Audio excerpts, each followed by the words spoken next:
जहां इजराइल ये बयान जारी कर रहा है कि हम किसी भी वक्त ईरान के ऊपर, हमास के ऊपर या हिजबुल्लाह के ऊपर हमला कर सकते हैं, वहीं तशवीश का भी शिकार है। आपको ये बताता चलूं कि आज अल सहर न्यूज ने रिपोर्ट जारी की है कि इजराइल में तशवीश, हमास और हिजबुल्लाह के नाम तलाबीब का नया पैगाम।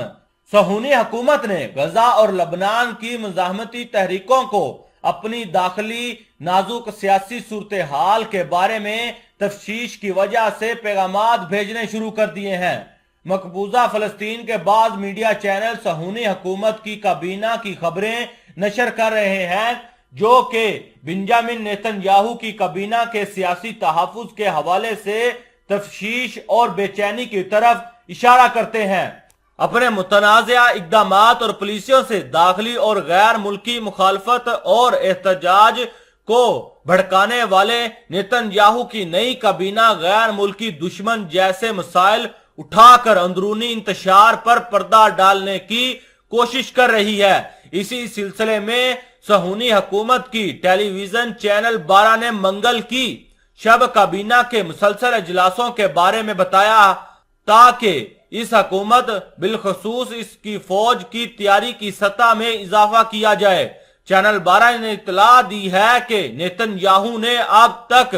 5 खुफिया मुलाकातें की हैं और इन मुलाकातों का नतीजा जिसकी इतला अमेरिका और फ्रांस को भी दी गई है। इजराइल में आमादगी और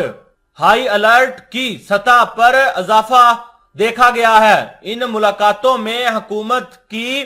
अक्सरी और सिक्योरिटी इंटेलिजेंस सरबराह बामशूल वजीर intelligence, chief of joint chief of staff, Mossad के चीफ, कौमी सलामती के मुशीर और मुतादद दीगर अफराद ने शिरकत की है। इन मुलाकातों में मिलिट्री इंटेलिजेंस ब्रांच और ऑपरेशन ब्रांच के सरबराह और ऑपरेशनल लेवल के कमांडर फौजियों ने भी शिरकत की। सहूनी इंटेलिजेंस ने दावा किया है कि ये मुलाकातें ईरान के खिलाफ किसी भी कार्रवाई के लिए इजराइल की आमादगी की सतह को बढ़ाने के लिए हैं, क्योंकि यूरेनियम को 90% तक अफसूदा करना तलाबीब की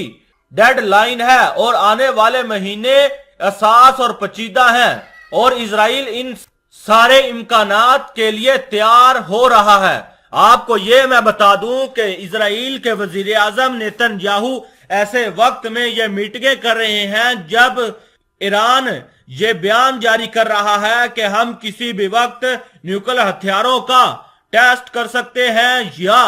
दुनिया के सामने इन हथियारों को रख सकते हैं। इजराइल का कहना है कि अगर ईरान न्यूक्लियर हथियार बनाता है या बना लेता है तो ये हमारे लिए बहुत बड़ा खतरा है और इस खतरे को खत्म करने के लिए इजराइल को इसके ऊपर हमला करना होगा और ईरानी तंसीबात को उड़ाना होगा। अगर कोई भी मुल्क हमारी हमायत नहीं करता या हमारे साथ मिलकर कार्रवाई नहीं करता तो इजराइल में इतनी ताकत है कि वो ईरान के ऊपर अकेला ही सीधा जाकर हमला कर सकता है।